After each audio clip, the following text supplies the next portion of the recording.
The Carolina Panthers have 2 losses, and they're kind of up and down too. They came to Washington, didn't play very well. Washington beat those guys, and then they go to Baltimore, who had the #1 defense, and just run up and down the field.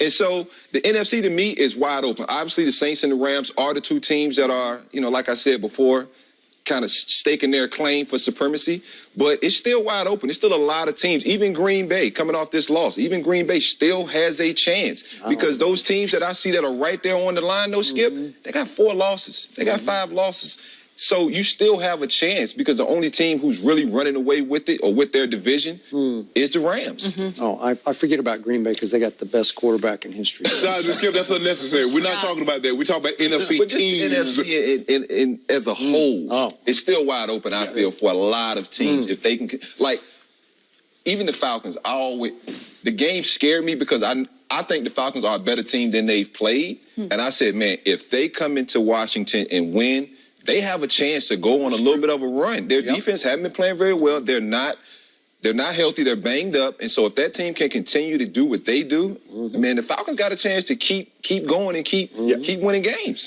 For me, Skip, the NFC is loaded. New Orleans. And if you look at them, with the exception of Carolina, everybody have these dynamic offenses. New Orleans, the Rams, Minnesota, the Falcons. Now, if the Falcons can play what we call a teaspoon of defense, because they offensively, they're amazing.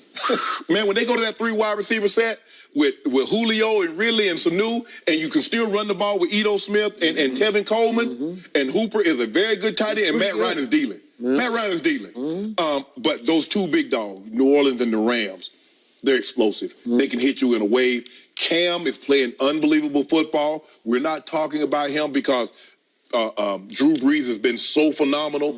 Jerry Goff and the Rams have been so phenomenal. We've kind of forgotten about Cam, but he quietly has his team. I think they're 6-2. They're right there in this thing, and they play New Orleans again.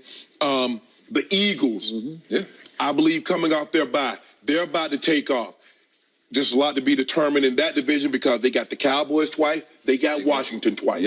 So we're going to find out within the next month, Skip, who's for real and who's pretending. But the NFC is loaded. Now the Rams, when they get to lead back, Wade's going to have to make a decision. The Rams going to have to make a decision, Skip.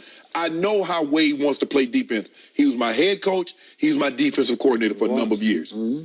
But Marcus Peters won Defensive Player of the Year. He went to the Pro Bowl playing a style, which means he's a cluing cornerback. He likes to play off and see it develops in front of him, and he'll jump something. If he's playing one and he sees 2 trying to sneak out into an out route, he going to jump it. Now, he might give up a big play, but he can't play this style of football, Skip. He's not a press corner, and you've taken all of his confidence away. And he's looking at it, man, I'm not this bad.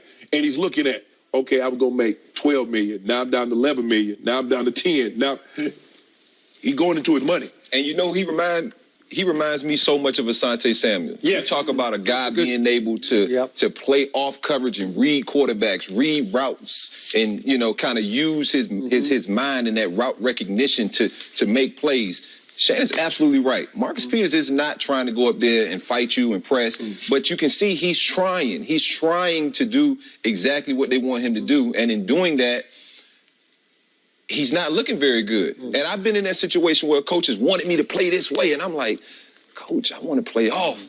That's how I get the ball. That's how I see. I'm not a great corner coach. I'm a great football player. I need to be able to use all my tools to be able to be great at what I do. And so to be forced to go up there and play something, one, that you're not 100% comfortable doing, and 2, that you're not really good at doing, that's tough, man. That's a tough pill to swallow. The other guy that did that and got ate up, Nnamdi Asomugha. Yep. He left. He was killing in Oakland. He go to Philly, and they want you straight press man a certain way, and the next thing you know, he's out the league. But he got a nice looking wife though. But that's another. Olivia Pope is unbelievable. So the Asante Samuel reference made me flash back to the interception he dropped that would have won Tom Brady the first Eli Super Bowl. Am I right about that? Yes. Thank you. That hurt for you to bring him up, but you were right about that. So, before the year, I picked the New Orleans Saints, as did my partner across the table, to win the NFC. But unlike my partner, I'm still on the bandwagon because my partner's jumped off several times because I picked the Saints to win at Ravens and I picked them to win at Minnesota. You did not. I did not. And now you're still not quite. You got kind of 1 foot on, but you're keeping your foot free just in case the Panthers take off. I picked them to get to and win the Super Bowl. I didn't say they were going to be 15-1 or 13-3 to do it. You know what? Speaking of 15-1, I think they got a shot at 15-1. That's how much I like them. They are playing what is ranked as the toughest closing schedule of all the contenders in the National Football League.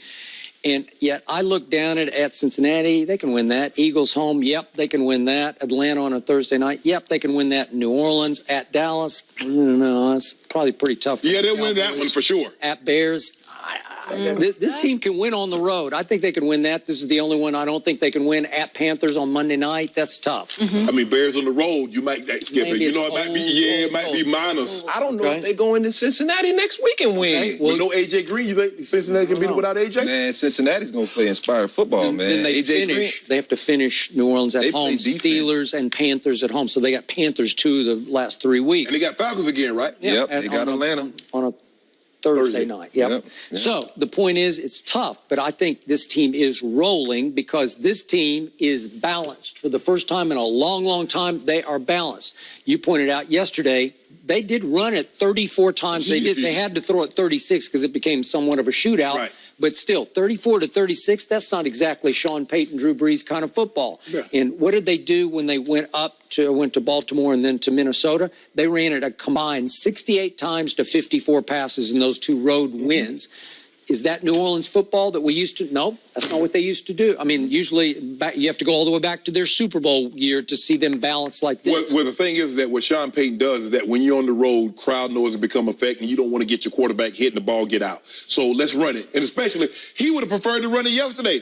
But Michael Thomas was cooking Peters so bad, it's like, hey, Drew, just call whatever and look for Peters. Because they couldn't do anything with Kamara out of the backfield because that's a matchup nightmare. You put your linebacker or your safety try to guard him, or your slot or your nickel corner try to guard him. That's a mismatch. And then Michael Thomas is getting whatever he wants. He's eating. Ben Watson is like 6 months younger than me. He's cooking them. I mean, come on, man. He was. At some point in time, you got to skip. The way, and D.R., you know this. At some point in time, you got to take something away. If you let the offense get whatever they want, whenever they want it, you can't get off the field. Yep. So Michael Thomas is eating. Ben Watson is eating. Kamara is eating. And now they turn around and hand the ball off and they get 5, 6, 7 a clip. How you going to win a ball game? Especially after you've gotten down. Okay. But give the Rams credit for getting back into the ball game. Michael Thomas could have helped them out. You don't want a team to get the ball to the 42. But the Saints are going to... They got a tough schedule, Skip. They're not finishing 15-1. That's not going to happen. Well, how about 14-2? 13-3. How about 14-2 and the Rams also lose another game to go 14-2, and all of a sudden the Saints got a home field in the NFC Championship game? I think of all the Who teams, wins that game? I think of all the teams, the Saints' home field is more important than any of the rest of them. Because the Rams getting home field, because remember, Skip, Aaron Rodgers was on the sideline telling the crowd to get up out here at the Coliseum. Well, he was, because there were more Green Bay fans. That's my point. And you look at Minnesota. I mean, they've already gone to Minnesota and won in Minnesota. So New Orleans is a trap. Yeah, it's true home field. Especially come playoff time. That place can get definite. This team has come a long way since giving up the 430-plus yards to Fitzmagic on opening Sunday. That is true. So are the Rams going to lose again because they got Seattle at home? I don't think I know Seattle. They'll be Kansas City and Mexico City. Kansas City, I don't know. That might be a 51-48 ball game, Skip. Yeah. There's something about the Rams I don't buy. Just something about it, and I don't know why. You don't buy them because their defense is, to a man, their defense is supposed to be better than it shows. They show flashes by Aaron Donald and some of those pass rushers getting pressure and the big plays that they're able to get as far as turnovers, but they don't consistently stop people. Okay, what is that defense stocked with? Extremely talented players who don't have the highest football character to me. They've shown flashes of being bad actors in the past. And if you put enough of them together, then somehow it's not going to rise and shine when you need it to rise and shine. The Rams know what they are because it's reported they tried to make a play for Jadeveon Clowney. Right. They tried to make a play for Jared Hughes, the Buffalo pass rusher. Well, they set it on Dante Fowler because they're like, we got to get some edge presence because, look, yeah, we can get some push in the pocket, but the guy just slides left or slide right, and he's home free. We need somebody that's going to force him to step up in the suit, step up in the Donald, and put pressure because on the back end, we can't hold up like we once could. Fowler made his presence known in the second half. He had a couple of... And the thing, and the Rams saying, look, we got Jared Goff on this rookie contract. This year, next year, we going for it because Jared Goff going to want $35 million, Skip. And when you pay a guy $35 million, you can't pay a whole lot of other people. Plus, you got Todd Gurley making big bucks. Brandon Cooks making big bucks. You just paid Aaron Donald a farm and a moon. So, unlike Shannon Sharp, I like the Saints. Oh, my goodness. It's okay. You like the Saints? I just picked them to win the Super Bowl. Well, yeah, but you slide on and off. No. You're like covering your bets. No, you want me to say, oh, they're going to be 15-1 and get to the Super Bowl. I said they're going to get to the Super Bowl. They're going to win. So if they're 13-3, you're making a case for Carolina. You kind of like the Panthers. No, the question was about the NFC. Okay, so? Oh, the Carolina and the NFC. You should be slam dunk Saints. Over. So are Carolina, are they not in play? I don't know. I just took a stand again. I took it before the year. I took it now. Okay, you can take it. Yeah. But the question, so all of the New Orleans Saints are in the NFC. Well, I just like them to win it. I like the way they're playing football. I even like the way they're playing clutch defense. So we learned nothing about the NFC yesterday, even though Carolina... It's not great. I still got the Rams, man. Look, the Rams are down 21 points and fought back. Like, that to me, you'll learn more about your team doing that than you will, I think, a lot of things. And it's early, man. This team needed to lose. They needed to lose because, I kind of saw something where, Sean Payton kind of has his guys, you eating the cheese or something, or, you reading the headlines. Yeah. And so a lot of those Ram guys probably are reading the headlines a little bit. They think they're a little better than they are. This is one of those humbling experiences where, especially as a secondary, when you let a receiver catch go for 2 bills. Yeah, 12 receptions for 211 yards. If that doesn't motivate you and get you locked in, it ain't much that's gonna do that for you. And so, I just know this Rams defense to a man are better than what we saw. And I know if they had to play again, it would be a different Rams defense would come out there to play. Well, maybe they'll get another crack. I think they will. And I don't think the Rams, both of these coaches are gamblers, Skip, because both of them tried to steal a possession. They did. That's why the Rams went for it on the fake field goal. They faked the field goal. That's why Sean Payton went for it early in the ball game. He knows what this team represents. He's like, nah, kicking a field goal and punting the ball, not going to help us win. Points. One team was 3 of 8 on third down. The other team was 7 of 12.